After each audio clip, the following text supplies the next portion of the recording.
ለመሳደብ አፍህ ለከት ከሌለው የሆነ ነገር ሀሳብ ሮንግሊ ስትተች እና ቫሊዲቲ ምናምን በሌለው ጉዳይ ላይ የሆነ ነገር አቀነባብረህ ስታወራ ምንም አይነት የቫሊዲቲ ቼኪንግ ሊትመስ ፔፐር ምናምን ምላስ ላይ ከሌለና ዝም ብለህ እንደመጣልህ ከሆነ የምታወራው ኩዌስችን የምትደረገው ስፒሪቹዋሊቲ ላይ ነው።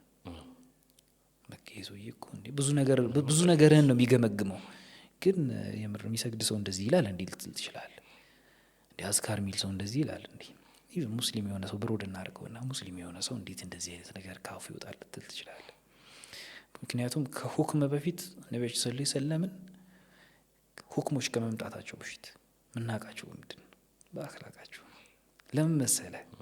አኽላቃቸው እዛ ጋር የተበላሸ ቢሆን ለጃሂልያው የቀረበ አይነት አኽላቅ ቢኖራቸው ረሱል ሰለላሁ ዐለይሂ ወሰለም አሁን ሲራ ላይ መተንም ልናነሳው እንችላለን። ተቀባይነት እንዴት ይኖራል? ሳዲቁል አሚን ነበር አይደል ስማቸው? በቃ ታማኝነት የሚለውን ስም ዝም ብሎ ያመጡት ጉዳይ አይደለም። በመኗኗር ሂደት ውስጥ አሳይተው ፕሩፍ አድርገዋል። ለመሳደብም ይቸግራቸው። ያው እንግዲህ እሱ ካለማ ምን ይደረጋል ነው የሚሉት እኮ እና በጃህል እሱ ካለ አለ እንግዲህ ምን ይደረጋል?